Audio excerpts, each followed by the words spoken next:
So I think there's a thing of like any religion that starts to try and control its people too much will start to move into binaries. This is good and this is bad. This is us and this is them. And that's just a way to control a population, really.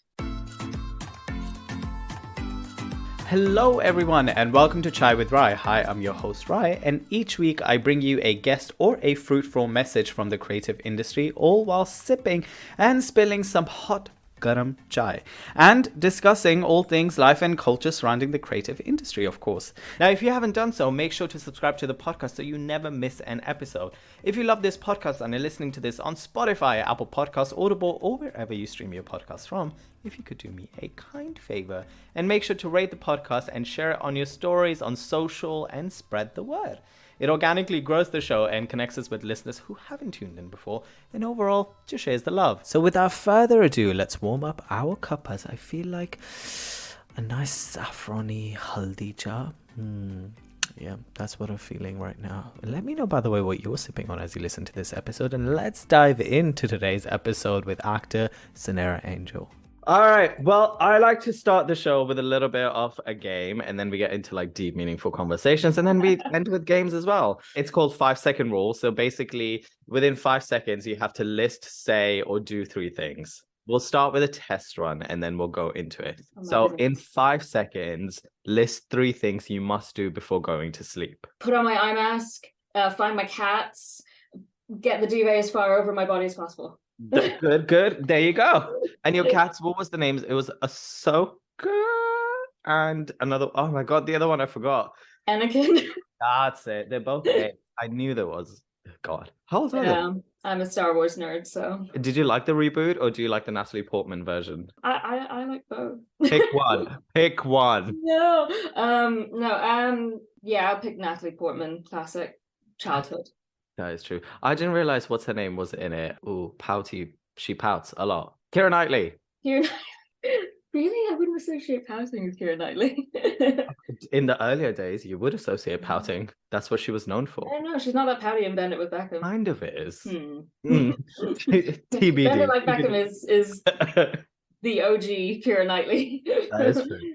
To be discussed. All right, this is no longer your trial. These are the real questions. In an interview that you did for Country and Townhouse magazine, when asked how you started painting again, you respond to the lines of that you restarted when your agent posted that they wanted a photograph to be turned into a painting. So it reignited it, and you did an oil painting for her.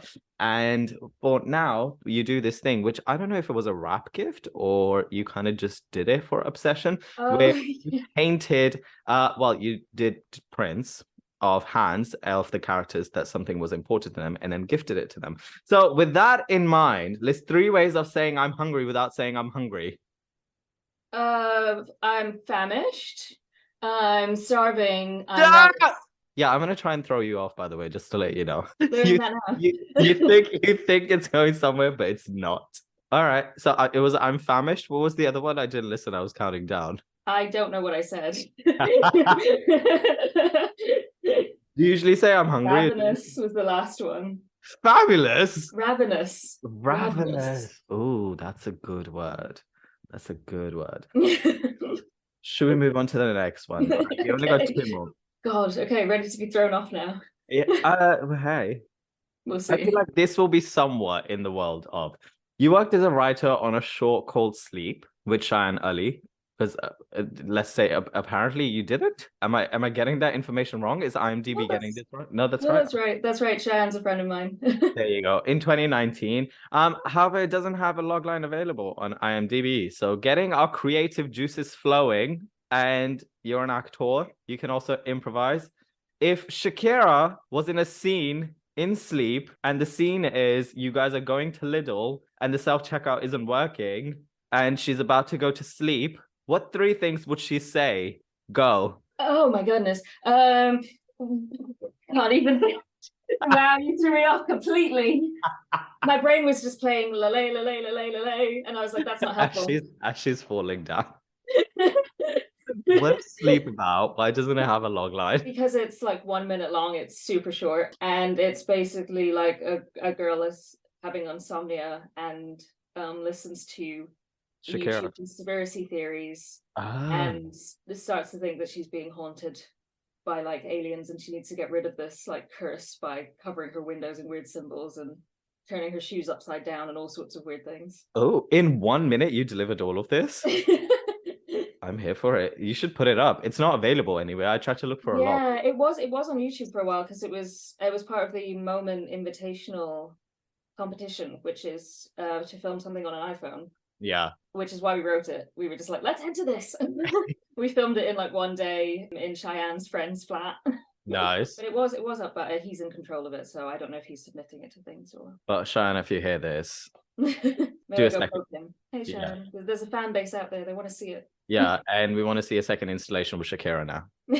So make that happen. All right, your last and final question. In an interview you did for Pink News, when asked how did you bring your own identity as a queer non-binary person into your character, she had a brilliant wardrobe. Your answer is, I actually ended up stealing a lot of Sally's clothing. Wow. Thief. Initially, Sally was a bit more butch in terms of clothing. I'm not super girly, but as we were doing rehearsals, we thought Sally is really now new to discovering her sexuality. Also, I really like that scene where you're wearing that bridesmaid's dress. I really thought that was really good. There was something really like, I don't know if cute is the word, but like really, you know, when films or moments in entertainment just make you think of like humane expressions. So like if you're eating food that is like spicy and like there's like water coming out of Spitzing, right. Like certain things just are like very. That means a lot. Thank you. So yeah, it was like very humane, and I was like, so with that in mind, now throwing you off, tell me 3 lies you have told someone to get out of something. Oh, is that okay? My good. agent says no. My mom says no. My boyfriend says no. And none of them are true. None of them are true. I say no. It's a good thing you lie, because there's a lot of people that'll be on here. They'll be like, I don't tell lies. You have to. Do you lie to your really close people? Because I'm recently trying not to, but I feel like sometimes you have to protect them by lying to them. It depends who you like. Like me and my partner, we never lie to each other because we're both just really honest people and we get that deep. But like, I've definitely lied to people close to me. I lie to my parents all the time to protect them. They don't need to know. They don't need to know what life I'm living.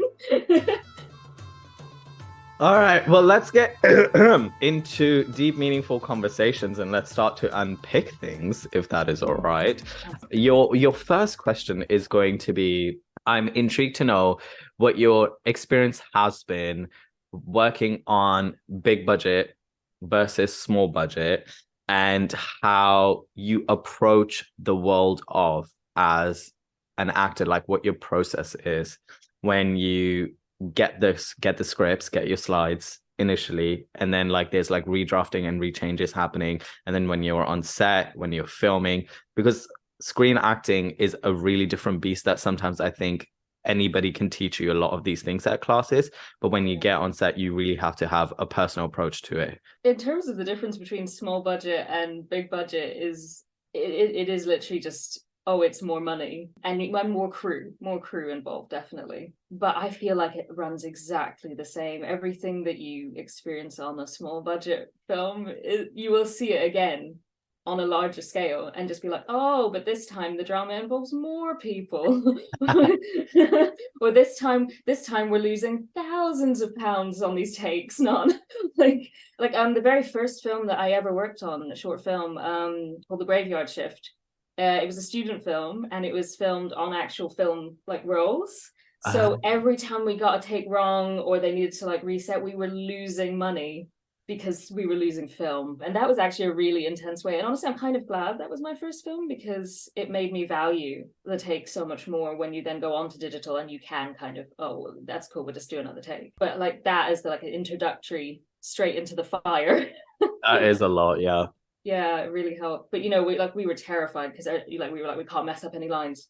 We'll waste film. So you can't improv as well and things like that, which gives it like it's so much more technical, isn't it, at that point? Absolutely. It was like you hit your mark, you don't move even slightly outside your mark because otherwise the focus will be off and then the take is gone.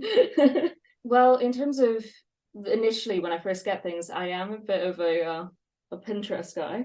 I love to just like create a board for every character. Like I think the still like Pinterest boards for like the short films that I did and stuff, and some of the features, where I just like created everything that I could find that reminded me of the character, and I'd be like, oh, that clothing or that quote is the kind of thing that they would say or feel. And then I kind of have this just big visual thing to look at whenever I'm feeling like, so what would they do in that situation? I can just go back to the board and be like, right, so this is kind of their fears, this is kind of their aesthetic, this is how they kind of move, and then I just draw everything from that. So that's my initial thing that I do on my own. But then on set and stuff, I always love to get a vibe with the people that I'm working with, and again work out how we feel as characters. Like on Obsession, it was a whole thing where Charlie Murphy had to like stay separate from us, and then Rish, Indira, and Richard and I were all like playing like games to bond with each other and doing rehearsals and everything. And they were like, yeah, let's just keep Charlie outside the family because Anna's this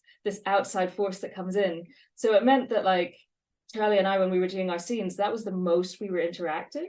And she's so lovely, but it did create this wonderful kind of like interesting dynamic between us where we were sussing each other out as people as well as sussing each other out as characters. And I think that really helps with the kind of way that like Sally is sort of being quite vulnerable and bringing this information to Anna, and Anna's kind of having to manipulate and work around that without fully knowing what Sally's levels are and what she's up to and everything. And I think just us both being a bit more unfamiliar with each other really help with that. Since we're speaking on Obsession, intrigued to know a couple of things, which is what is something that you guys shot or worked on that didn't make the final cut and that you were like, oh my God, why? Or just like, oh my God, I wish that was in there. And also intrigued to know, this is more of a self journey question, which is the mental. I don't know if you have felt like this and you can be like, I don't know if this question relies to me, but I recently have been talking to a lot of actors and recently got to work on a big budget film. And even though it was like a tiny scene in it, I feel like the magnitude of that mentally I wasn't prepared for. Like as an actor, I did the work, but like being intimidated almost by the actor who was playing the lead or like the director and things like that. I feel like even though I was doing like my breath work and even though I was like staying in character or like doing things and I had like 5 lines, I feel like nobody teaches you those things. And I wonder if you have ever experienced that or you experienced that on Obsession or other projects that you're doing or about to do, and how you kind of care around that. Most of it made it, but there were quite a few scenes that were shortened. So it's things like there's a scene I think after the engagement where we're all at the parents' house and we're just like at dinner, and we did like a whole improv thing where we were chatting to each other, and I think like Sally's girlfriend Kelly came up and there was like, when's she gonna come here, you know, like there was a whole thing. It was before the engagement party. Yeah, and we had quite a few scenes actually like that where we would just be improvising stuff, and then the scene in the final thing is just covered by music, so none of that mattered. Savage. Yeah, no, in terms of costume, like I said, there was like a butcher stuff and we started putting it on me and it just didn't feel right for the character. So a lot of that costume didn't make the cut. There was a lot of corduroy in that, which is a shame because I do like corduroy. Like this is nice, but it's not Sally. Did you get to keep the corduroy? I did not. Oh, I did not. Damn it. It was gone by the time they were being like, hey, do you want costume? Yeah, why not? I'll just take it. We move on. Yes, the mental state. Would you like me to repeat that question, or you feel like you kind of got? I feel like I kind of got it. I don't feel like I was that intimidated on Obsession, but again, like that was because we had a whole rehearsal week where we got to know everyone and everyone was goofy and lovely, and that kind of broke that spell. It was like, oh, these are people. Whereas I feel like the first big thing I worked on the third day with Jude Law, I very much felt that, where I was just there like, okay, oh my God, I'm acting opposite Jude Law for my first ever job. I had 3 lines. I had 3 lines, but I was like, these lines have to be perfect or I ruin everything. And then they were cut from the final show. That scene was cut.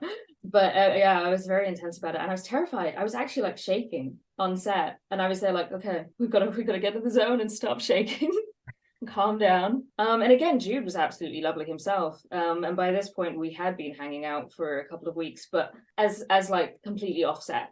Yeah. We were all trapped on an island together. But we had like I hadn't filmed anything intense yet. I had just done like crowd scenes. So I was like, oh God, the camera's on me now. Like on me. And yeah, I don't know what tips I would have. Like I just panic, let myself panic. What right as they start going like, okay, it's like set camera, lights, and they're like, okay, let it go. Just do it. I think that's so interesting as well that you're talking. Two things I just want to say. I don't know if you disagree or agree with this, which is like I feel like COVID changed the proximity of how the dynamic, like unless you're working on a really time scope of something, of a project, rehearsals like that didn't exist as much unless you were like the core team.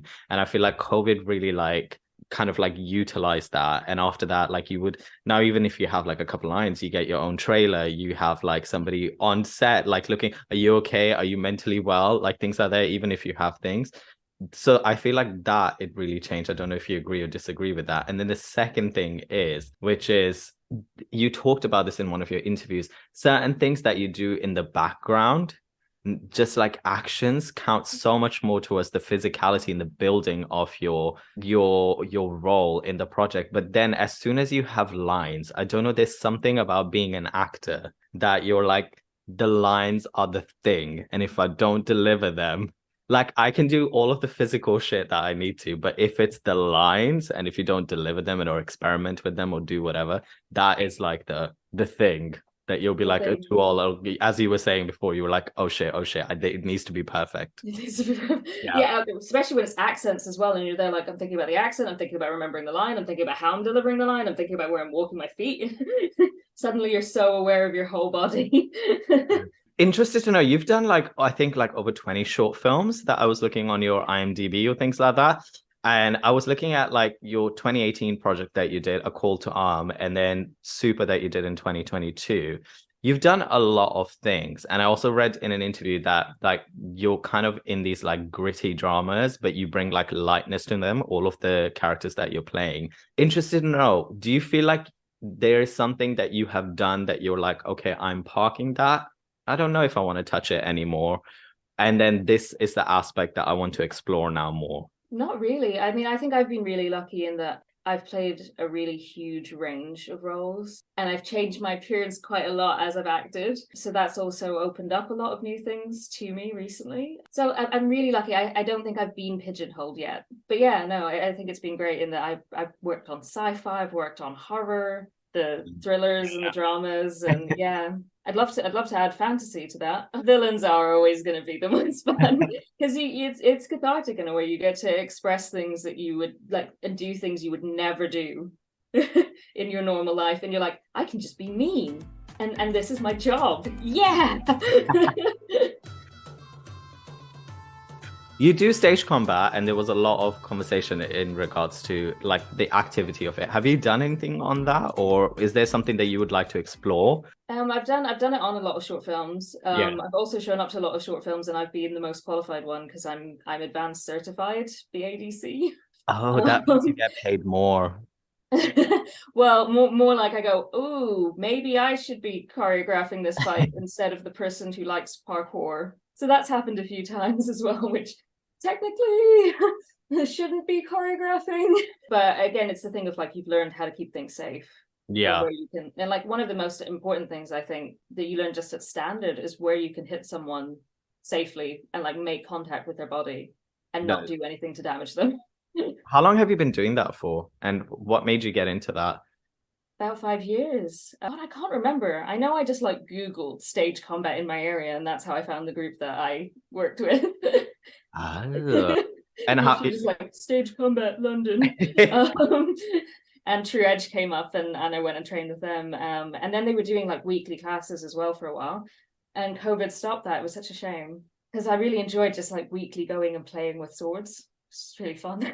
God, do you get to do other things as well? Like, do you get to do archery? Yeah, I do archery. I trained with a group, but then COVID happened, so I got my own bow, and I set up a like target in my back garden.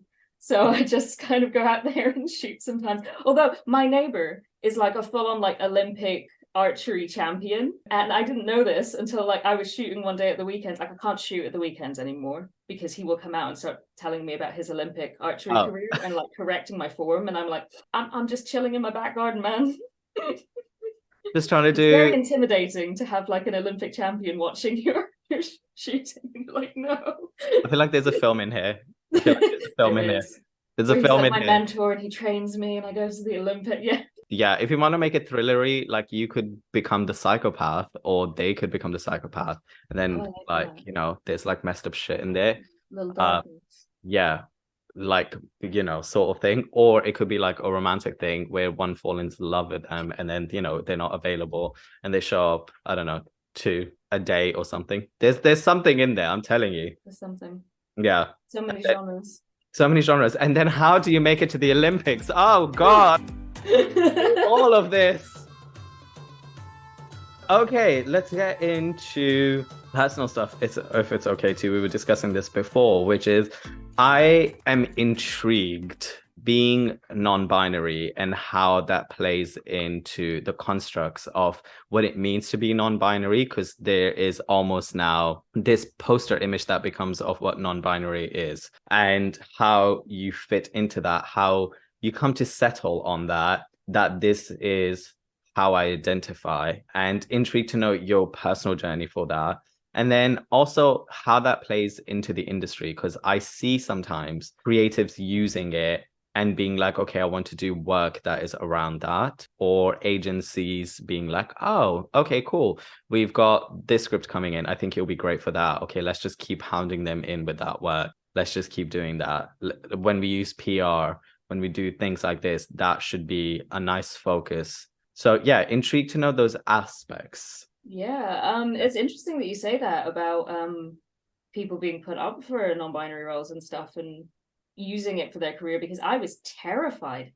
I was terrified to come out. Like the way I came out to my agent was I applied to a casting call on Twitter for a non-binary role, and the casting director sent through the tape via my agent, and she went, "Are you non-binary?" And I was like, yeah, I think so. Sorry. If that's okay. If that's okay. That's fine. Yeah. No, she was wonderful about it. I was terrified. Like I say, I was just like, what if it narrows everything too much? And I mean, this was back in 2020. So this was 3 years ago. Yeah, I knew I was non-binary, but I wasn't out professionally. I was only out to like people that I knew that were close to me. And I was genuinely fully ready to live my whole career as a woman. And then I was like, maybe when I'm like 40, I could just like vanish and come back at 50 and I've like transitioned. And it's just happened over a decade. And I've just popped back up again like, hey, what's new? What did I miss? But I'm really, really glad that I did take that step and apply for that casting call and come out, because it's been wonderful and I've been really embraced by the industry and by everyone. And I don't know what I was so terrified about. But I think, you know, we were raised in a time where trans wasn't even a big word at school and stuff. You know, I didn't know that you could be female to male trans. Like, yeah. I thought the options were just, oh yes, there's trans women. That's what transgender is. That's why I think representation is so important, because now that there is more like non-binary roles out there, non-binary characters everywhere, non-binary actors just talking about being themselves. And also trans men as well getting more of a platform to actually speak about their existence. But yeah, so I was so scared, but I'm so glad that I did take the leap and my agent embraced that. And in terms of roles, like for me, in terms of being non-binary, I just mean that I'm like not a man or a woman. And I think that's the thing, is non-binary covers such a huge spectrum. It's like you're saying, for everyone, it's a bit different what non-binary means. And the one stereotype you tend to see on screen a lot is essentially what I would call a repackaged butch lesbian. Title of episode: Repackaged Lesbian. It's very much that like quirky, femme but light kind of girl that dresses as a man. That's a non-binary person, right? And I think that's a bit sad. I'd love to see more like assigned male at birth non-binary people. Yeah. in media, because I think that that's severely lacking. The idea is essentially that you can be a trans woman or you can be non-binary, and there's the erasure of trans men, and there's the erasure of people who are non-binary in so many different ways, other than the like quirky girl light style that you see. I was talking to somebody last week who was on the episode, and they were talking about I don't know if it'll happen in our lifetime, she was saying, but she was talking about the fact it'll be interesting to see projects just coming and happen to be. And I feel like, I think you said this in one of your interviews, where somebody just happens to be who they are. So the storyline doesn't call for it. You're watching it and you're like, oh, that's a queer couple. Oh, they're in a polyamorous relationship. Oh, they're trans. Oh, they're like this. Exactly. And I wonder what, like, we're taking steps, but how it will get there and what it will look like. Again, I think it's a thing of like, the more of us that come out as actors and then just go up for roles in general, like, you know, I said to my agent when I came out, I was like, just keep submitting me for roles of any gender, and you know, I'll show up to the audition. If I get the job, I'll be like, hey, does this have to be a boy or a girl?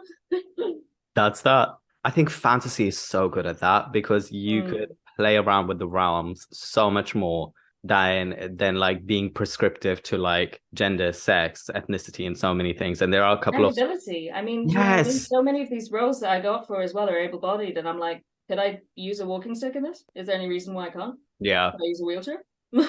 You're so right. And that adds like so much more. I don't know. It just adds to the world of. Yeah. Exactly. And like, I think there's so many characters that, yeah, genuinely don't need to be able-bodied, but they've just been written. Oh, and then they walk here and then they go there, and you're like, that's did that. they roll there instead? And I think it's true of gender as well. Do you know what I mean? Like, again, like, it really doesn't affect things as much as we place this idea that gender affects things so heavily. In terms of narratives, there's so many characters that could be any gender. May I unpick that just a little bit more, if that's okay? Absolutely. Which is reading up on yourself and looking at like all of the facets that were there. And let me know if this is going off topic as well. I saw like things that happened, like you had long hair and now you have short hair. And at one point I saw you wore a sari to an event, and then for Diwali you were wearing a sherwani. And then intrigued to know, like, bringing culture into this and the conversation, I'm sensing, and feel free to tell me if this, you're like, no, you're sensing it wrong, but you have such a relaxed, confident approach to now who you are, like where you're at. But I feel like that takes journey, right, to get to there. And I'm intrigued to know, without poking, if you don't want to go there, which is, how was that journey for you, and what things played into it for you to be like, okay, I'm going to remove that. I see where it is. Like, let's say for a layman's aspect of like being South Asian, being like, oh, what will like my family say? What will the culture say? What will like these conversations be like? Will my parents be able to understand? What will the community say? And then being like, okay, I don't think I need that in my journey right now. I am who I am, and people just need to accept it or respect it at the latest.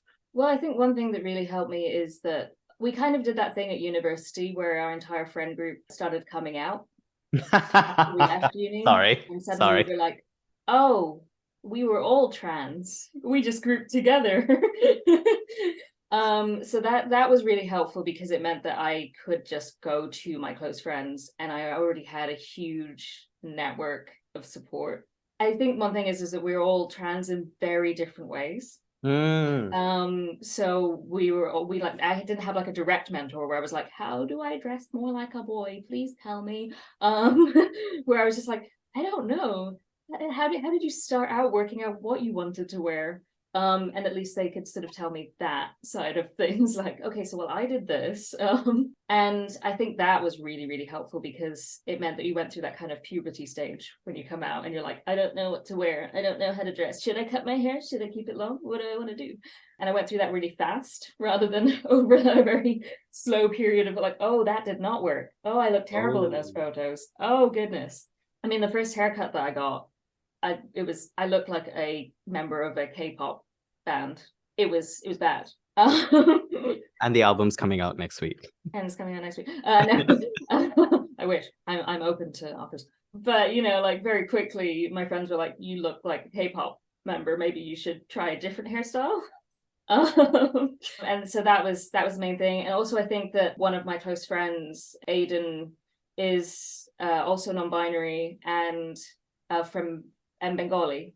So again, like she's really helpful in terms of just talking to and sharing the stuff. And like we talked about, like, because she has a lot of Shirvanis and stuff, and I have a lot of saris, and we were like, we should swap. Because we're like we're similar sizes as well, so we were like, let's swap our stuff and like swap back and forth and all of that thing. So like I think community is what really helped me through all of that. But yeah, you got to try everything out. You got to go through puberty again and just be like, oh, boot cut jeans are just not the one for me, thanks. I think there's such a revelation in that. I said this to somebody, interested you bringing up puberty. I was like, it's like I came out in terms of my sexuality, and then I had to, like, I went through puberty, I came out through my sexuality, now I have to do a coming out of like gender, and I'm like, what's gonna be the next thing? Right? Like, fuck it out. Is there gonna be more? You never know. Like, things are what are the kids gonna discover? Yeah. But it's interesting as well, like within culture, if you look back, like even let's take out South Asian out of the context, like in Greek history, in like mythology, like there's so many things that are listed about like being third gender, being fluid, being like able and like not able. Like there's so many things that are listed, and you just get to a point where you're like, how did we get to the space now where we need to have these conversations and these actions? Christianity. controversial, but well, that's why we got to this place. I think in terms of the West and colonialism, a lot of ideas from the sort of like, there was Adam and Eve, there were two genders, did kind of get taken around the world. Two cultures that previously were more open to seeing gender as a spectrum, or at least as not a binary. Like, I think that's also just true in general of any religious dogma.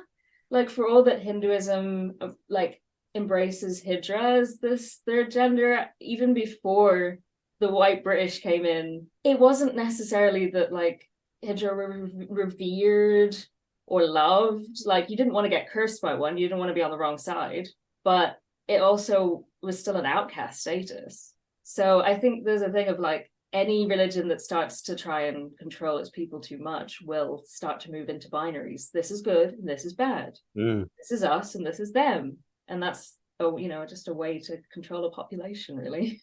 It's so like I find it dumb. I don't know what the word for it is, but I like for Gujarati cultures, or like in Hinduism, there's like Garba, right? So like Navratri and things like that. And I always find it. I'm a Patel, by the way. So are you a Patel as well? Patel. Have you gone to Tooting where there is Patel brothers? I have. But I wanted to say this, which is like, it's so fascinating because Navratri celebrates feminine divinity, right? But then at the same time, you still have things like, if you're on your period, you can't go to the temple because you're like, I find that so many things, as you were saying, the Hijra community, I was like, to this day, we're having progressive conversations, but like, I find certain things so an oxymoron. That's it. Yeah. And also, like, I think in terms of Hijra as well, it's still this third gender. And that doesn't leave space for trans women and trans men. Yeah. Who are women and men.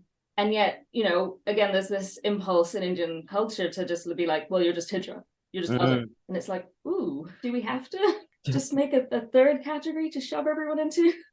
But yeah, no, I lived, growing up, I lived near a temple that wouldn't let women in between the ages of 12 and 50.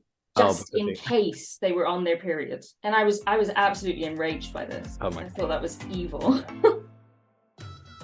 Well, now I want to move on quickly to ambulatory.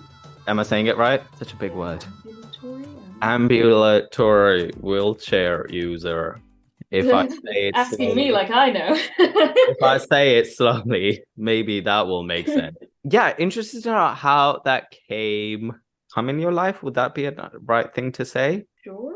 Yeah. And has it challenged, has it re-navigated your way of like day-to-day things, as well as like your aspects in like, let's say, being on set? And I really want to know about this experience that you had at the Rep, because you talked about how the theater is all about inclusivity. I have found that they do so many like things to include things, and I'm interested to know how your experience was with that.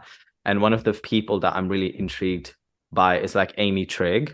I don't know if you know Amy Trigg. They have spina bifida and they're a wheelchair user. And they also did a show at the Kiln Theatre, which was just them on their own, but as a wheelchair user. And it was demystifying a lot of things about being a wheelchair user. Yeah, one of the fun things about being an ambulatory wheelchair user is sometimes you're out in public and you need to reach something that's high up and you're like, everybody ready for a miracle? And you just you stand up and there's like music playing, like and you pick the thing off the shelf and you sit back down again.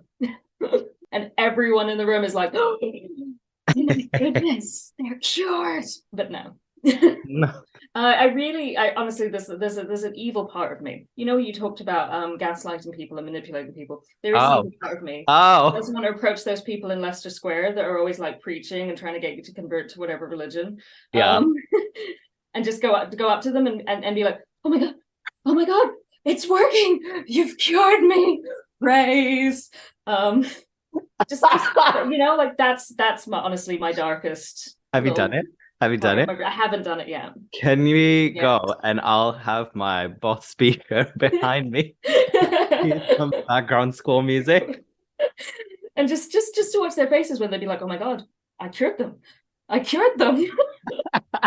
Because I think there is this idea that like you're either in a wheelchair or you're not, and so it can be very surprising and confusing to people when I'm able to like go between the two. And yeah, I think demystifying that stuff is really important because people stare. Yeah, the wheelchair makes people stare. Wherever I go in public, there will be like 5 eyes on me. At least one-eyed person. But so like it makes me feel very self-conscious. I had to do a lot of work in terms of like being able to actually stand when I needed to, because I felt like, oh, I should just stay in the chair, otherwise people are gonna think that I'm not a real disabled person, which is so silly. How was your, like, what happened that you kind of started getting diagnosed? Is it just that you were getting tired, or is it was like there was something physically happening that you were like, I just need to keep doing tests? I have chronic pain, which is super fun. Really, woohoo, welcome. But it's weird because basically it started, I was sitting at a restaurant, stood up, and pain just radiated through my legs. And it hasn't stopped since. It's been a year. Oh God. 28th of May last year was when I stood up.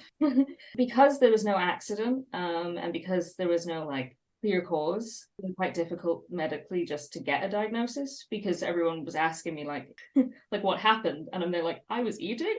I stood up and now it hurts all the time. Why does it hurt all the time? And they're like, we don't know. So it took a very long time to get my diagnosis of fibromyalgia, which is what I have. But it is a diagnosis that you get when they've run out of tests to give you. Oh. That's the thing, is fibromyalgia is very much a like, oh, we're not sure, we're going to say this. So it's an interesting one, because I'm so glad to finally have a word and to have something I can search for, and something that I can like, you know, look at medications that help with that and everything. And they have, so woohoo. But it's still in that weird wavy place where it's something that we don't know a lot of stuff about. Like, I'm working things out, but so is everyone that's helping me.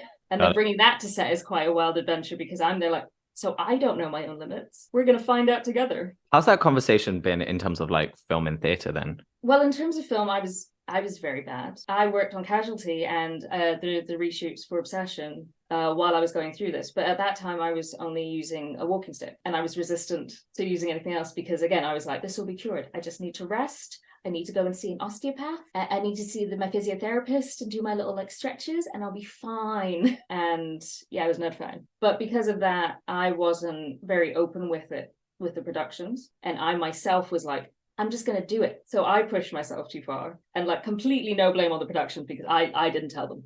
And yeah, so that experience was quite different, because then working with the rep, I came into it as a wheelchair user with them knowing, and we went through a whole access rider, and they helped me apply for this grant that helps you like access work as a disabled person. I don't think it ever came back. It takes like months. So it was the whole thing where like that grant might show up sometime in summer or not. But yeah, so like that was a very different experience, because I could ask for what I needed, and they could actually like have that conversation with me about it properly. And yeah, and they were wonderful enough to provide me with a PA, which I hadn't had someone external helping me, like my partner. took care of me through this whole thing. So it was a really different experience as well to have someone who's like employed to cook your meals and stuff. I think some people like that. I know friends in the directing community that actually do that as a side thing to make money. Right. Lots of people. I'm the worst person to become disabled because I'm so fiercely independent. Oh. So like so much I'd be there like, can I help? Can I do something? Can I stir something? Can I mix something? Can I chop something? Yeah. And she had to literally just be like, go rest. I'm my own worst enemy, honestly, when it comes to disability, because I think we all are. I think performers are the worst. Oh, aren't we? Yeah. Actors. All right, quick round. Let's do this. What is your favorite part of the job? Costumes. Oh, there's going to be a question on that after. I think you would like to impart on somebody, but you were never told about the industry or life in general. Advocate for yourself. Say what you need. In that order. 3 things the industry could do with and or without. Could do with shorter hours. Okay. More days. Okay. Less hours. And what it could do without overthinking. Oh. Especially when it comes to casting, overthinking castings. You don't need to have an image of the character in your mind. Oh, there's a question on that coming up now as well. Your thoughts on digital space and its structure within the entertainment industry, a pro for it and a con for it. I wish we didn't have to do social media. I would love to vanish from all social media and be an enigma forever. Any pro That's for the it? Con. No mystery. That's the con. Well, where's the mystery? But the pro is that you get to connect with other creatives. Like I wouldn't have met some of my best friends in this industry if we didn't just connect on Twitter. Like, oh, you're desi and disabled. Hi, bestie. I was thinking about this even from like a theatre perspective. We were trying to get like South Asian BSL interpreters, and there's not a lot. There's like small pool. It's a small pool. It is a small pool, which again, there's going to be a question of. One thing you would like for people to take away with them, either having worked with you or having been around you. I would like them to take a feeling that they were seen. Cue in a Celine Dion song. Yes. But yeah, just that they were seen. I guess that they had space held for them. That's who I'd like to be on set. Any tips on picking a good monologue for auditions? Honestly, watch the like film versions of theatre. Got it. And when something strikes you, steal that monologue. Any tips on how to approach the audition process versus on set? So like when you handle slides, like how you create the character or things like that. Audition process, I think be ready to let go of any idea you had of the character. So anything you build, be ready to throw it all out in a second and do a take without any of that considered. Because if you plan too much, you'll go in with one idea of the character and the director will be like, try the character evil now. And you're like, oh, I didn't consider evil. That's a good one. May I ask, would you consider yourself solely just as an actor, or because you've written and you've directed, because you directed stuff in uni, and I don't know if you've directed stuff after that, but would you consider yourself a maker as well, or a multidisciplinary artist, or you would consider yourself still just an actor and working on the other things? Yeah, I'd say I focus on the acting. I've written a bunch of films that I would love to make, but it terrifies me, the idea of gathering together all of the people you need to make that happen. Future things. I think it's again a thing of like, I want to make sure everyone's paid fairly, and that's so hard to do in the indie spaces where you're like, maybe I need an actual funder. Maybe I need to apply for BFI funding. So the question changes to take it how it is, because you paint as well. So I'm just going to say, as an artist, your strength as an artist, as something you feel like that is like your, let's say your thing that nobody can touch, it's your USP, and something that you feel like is a challenge that you would like to get over and you're constantly working on it. You know what? I'm going to answer both with the same thing. It's strength and a weakness, which is my attachment. I feel like I give 100% of myself to everything. That is... Can I just say that? It's such a corporate answer. You know, when you feel like that, is like, what are your strengths and weaknesses? I feel like I am too like passionate about things. No, but it's the thing. Like sometimes I have a vision in my head of the painting, and I'm like, this is how it's gonna be. And then as I'm painting it, I'm like, it would be better if I changed this section, or if I didn't have the shark, or if instead of a cloud there was a whale over London. And letting yourself do that and not being precious about it, really hard. Really hard. So I say it is a weakness as well, because again, with characters as well, you know, you'll be like, this is my vision of who they are. This is who I built. And then you'll come into a scene and they're like, so we've rewritten some of the lines. And you're like, you've what? You did what to my character? How dare you? Excuse me. Speaking of which, you can buy Sonera's artwork, which I'll put a link. So make sure you go and purchase. Was it in print? Buy prints of it. Yeah, buy prints of it. Yeah. Which I'm gonna hit you, by the way, about, because I'm trying to digitize my artwork as well, and I'm talking to people who do it because I want to know like what paper to use, how do you digitize it, what scanners to use, like do you get in a photographer, bits like that. Hit me up. Yeah, I will do. What is intrigued to know, we talk about success a lot as performers and artists. What is your measure for success? Being able to afford to eat and just do the stuff that I enjoy. That's what I would call success.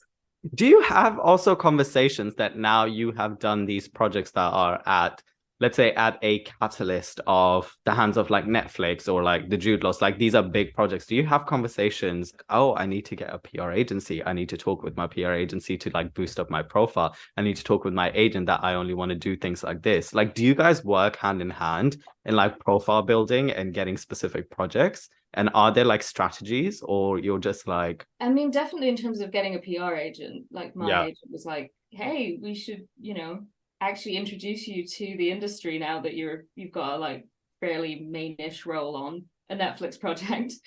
Because, you know, after third day, actually I had American agents approach me after the third day, interested in repping me. But because I already get a lot of tapes for America from my British agent, I was like, I don't see the point. but I didn't have like, you know, a huge profile on the third day, so it wasn't worth introducing me. Whereas like now it's like, okay, yeah, now you can actually say, hello, I'm an actor, you should put me in things. And I think also it was important as well, in terms of the PR, to be able to get out there and say like, I am playing any gender, I am playing roles in my wheelchair and out of my wheelchair, and explaining all of that, because again, you can put ambulatory wheelchair user on your profile, but most people reading that are going to be like, what? And I mean, you can put I play all genders, but again, they're going to be like, can I really bring them in for this? Does profile building, this PR and all of these things help the job occupancy of your, or like the job trajectory as well? At this point in my career, what I'm looking for is, again, to like get who I am out to casting directors mainly, so that when they're thinking of their role that doesn't need a gender, they'll be like, oh, maybe. Or when they're thinking of their role and they're like, this one could be disabled, they'll be like, maybe. So that's like, at this point, I would say what I'm interested in. And I mean, like, obviously, if there's directors as well, wonderful if they hear that and they're inspired. Hey, maybe they'll make the archery championship competition film. Well, you know, inspired by our conversation. You never know. Is it imperative to learn the business of the industry, meaning like networking tools, name of casting directors, filmmakers, researching on the industry, and etc.? Yes. Love it. The business is the job. Love it. Just one word. Yes. I'm recently very fascinated by the viability of being a freelancer in the industry, unless you're contracted to let's say a series that's reoccurring again and again, and learning about financial literacy, which is like savings. Don't spend much more than you can have, even if you're getting £200. May I ask you if you have a tip or any sort of words of wisdom on those two things? Have a desi dad who controls your spending through your entire childhood so strictly that you can't not save and invest and listen to his voice in your head every time you earn anything or want to spend £1. Literally, if I wanted to spend £1, what are you spending it on? Why? Do you need it? That's a really good point. Do you need it? Do you need it? Do you need it? All right. Representation versus authenticity of storytelling. You talked about this a little bit, where you were like, less casting briefs. I'm intrigued to know if a casting brief calls for, let's say, a Romanian, transgender, deaf, Olympian, does the actor playing that role, do they need to be fitting within the elk of all of those subcategories, or can they just be one? Does the production and the cast or the crew need to represent echoes of that, or does the storyline take precedence over anything? I think that crew should represent so much more in terms of what's being presented on screen. Like with Obsession, we had so many bases because we had this Indian family right at the center of everything. But behind the screen, there really weren't many South Asians working on it. And I think that that's a shame. I think it would have been nice to have a South Asian writer. It would have been nice to have South Asian like runners and stuff like that. Just in general, just more of that community, because all of that just enhances what you see on the screen. Like every single crew member, no matter how small, influences the final product that goes out there. And so I think that the diversity on that side of the screen should be considered way more. In terms of do they need to fit all of those categories, I think it really matters what's in the script. If the fact that they're Romanian is such a huge thing, if it's part of their whole narrative, then yes. If it's an accent and the other stuff is more important, their deafness and their Olympic. I mean, I feel like they probably wouldn't need to be an Olympian because the movie magic can make anyone an Olympian. So that's the one that I would say you could absolutely ignore. But if their deafness and their disability was a major part of it, more so than their ethnicity, then I would say their ethnicity would come last. But I think casting is pretty good in general for those kind of roles where it is so specific, where they will look for everything first, and then they'll just start taking like what isn't as relevant. When they like, okay, we haven't found it. Okay, take maybe Romanian can come off, and the rest we can look for. What words of wisdom would you give to your mirror self today if you looked in the mirror? Value yourself. Trust yourself. Ooh. There's lots of wisdom in you. Is there? Yeah, there's lots of wisdom in you. I don't feel like it's translating to me. I feel like there is. There you go. I've said it. That's all I'm going to say. Thank you. These two questions I like to ask everybody, which is, I feel like a person who's convicted in their path has three very strong pillars, which is confidence and grit that comes from within, or it can be surrounding. Spirituality, so that can be of something greater than, realizing whether you have a religion or not, faith, whatever thing, so some sort of spirituality. And the third is support, so that can be financial support, family support, friend support, what industry support, whatever it is. If you didn't have, not knowing a lot that I know about you, obviously, if you didn't have those three pillars in any way, shape, or form, do you feel like you would be the person that you are today, or find your path to the person that you are today and do the work that you're doing? No, not at all. I don't even know who that person would be, because those are so fundamental in who I've become. So peaks and valleys is your last deep, meaningful questions, which is a peak is a high point of your personal, professional life. What was it? What lesson you learned from it? Valley is a low point of your personal, professional life. What was it? What lesson you learned from it?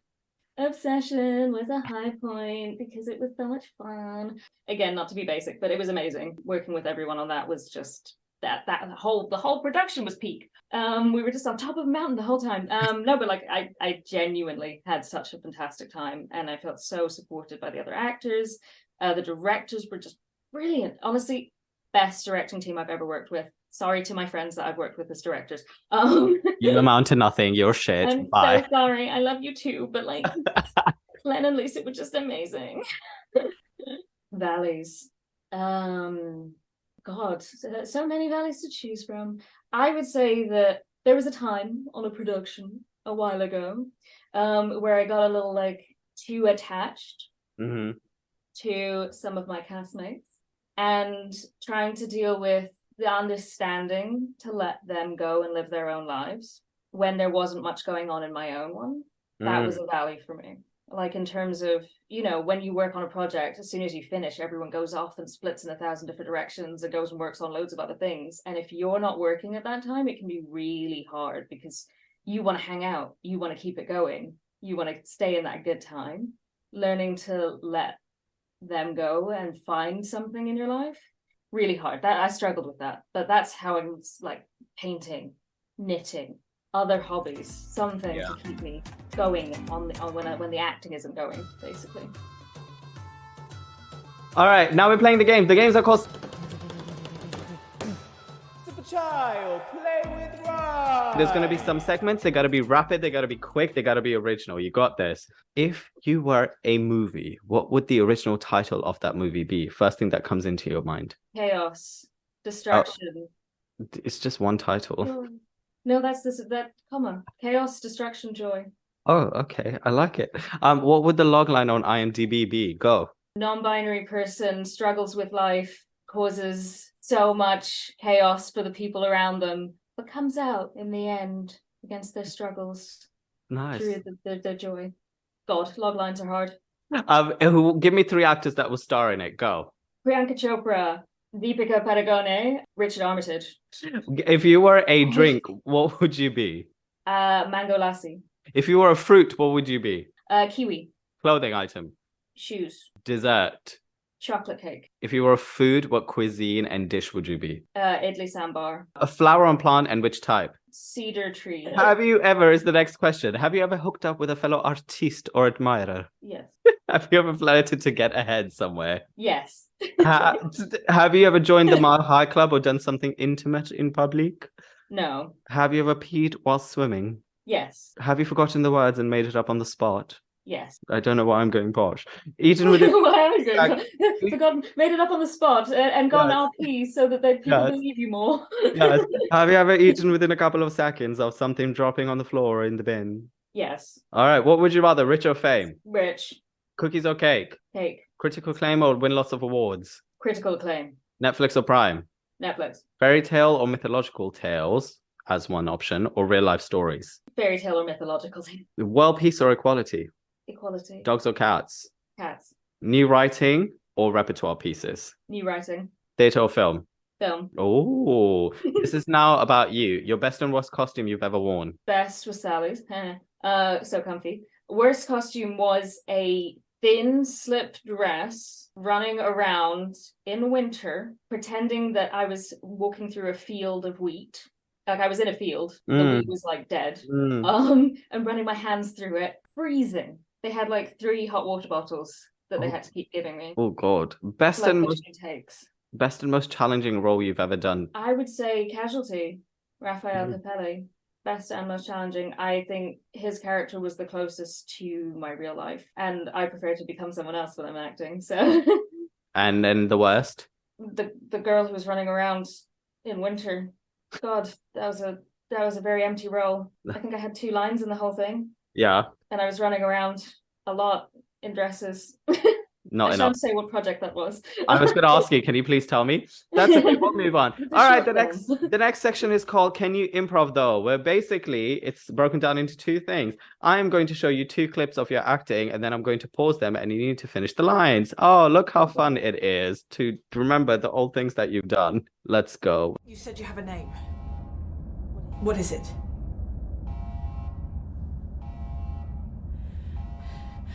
I'm Jalen. Jalen Marker. Karak. Okay, Karak. I want to go home and see my family too.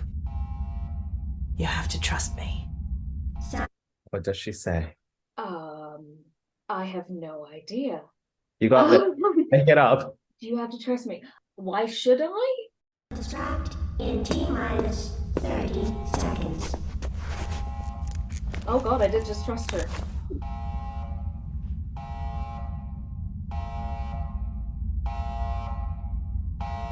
Let her go. There you go. All right. I don't really know who else to talk to about this. What is it? It's Dad. I think. It's Dad. I think he's having an affair. Keep going. Do I go straight into, I've been sending these texts. God, sounds so stupid, but I didn't know what to do. All right, let's see. I think there's a line in between. I've been sending these texts. God, sounds so stupid. But What would you look at that?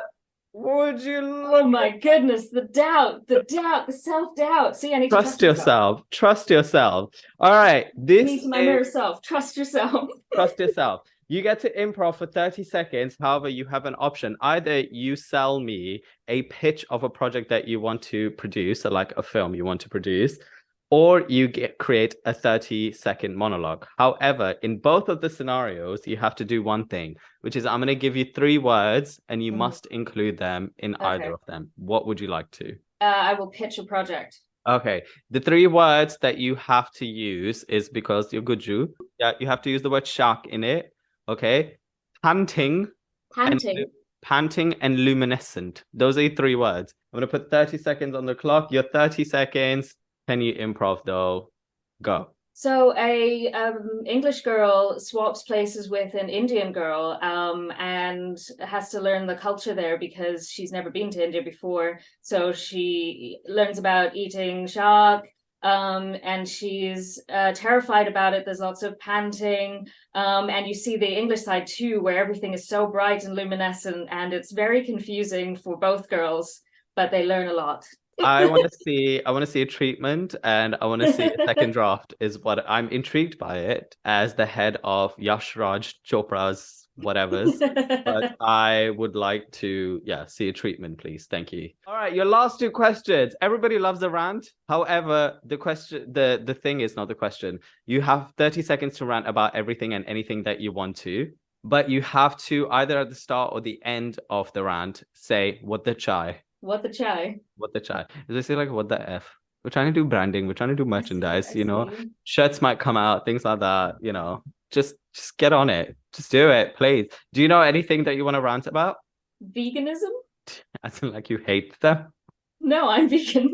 Oh. All right. This is your 30 seconds. What the chai? Go. What the chai? Everyone always says that vegans talk about themselves all the time, but really it's carnivores that will always be coming in being like, I couldn't give up bacon, I couldn't do this. Literally, you'll just say like, oh, I'm vegan when someone's offering you food, and they'll be like, oh, are you one of those vegan that wants to like talk about being vegan all the time? And you're like, I'm literally giving you information. Whereas you're the one that will be like eating a carrot or something, and they'll be there like, oh, I couldn't eat a carrot because I love cows so much. I love eating them. What the chai? Well done. Well done. And your last question is, I am obsessed with being joyful and bringing joyfulness to other people. So my question to you is, pal, what is one thing that makes you feel joyful? And what is one thing you do for others that makes them feel joyful? My cats make me feel joyful. They bring a lot of joy. Like watching them fall off things is hilarious. Why am I saying this again? But like, make them feel seen. I try. I think I'm quite good at holding space. Yeah. Like when someone's upset or going through it, I would say that I'm fairly good at making it not about me, being there for that person. Well, everyone, that brings us to an end, and I hope you enjoyed that. I want to say a massive thank you to the guest for their time. All of the information about the guest, myself, and the show will be listed in the bio. Make sure to follow, share, comment, and subscribe. Show us all some love, because isn't that what we want at the end of the day? Some love. Your support really helps the show and the message of it grow, and the people that are on here. Thank you again, and as I always say, breathe in, breathe out. Now must go, which means now I must go. I own that is copyrighted and I will sue. Joking. Have a great one and stay curious. Till next time.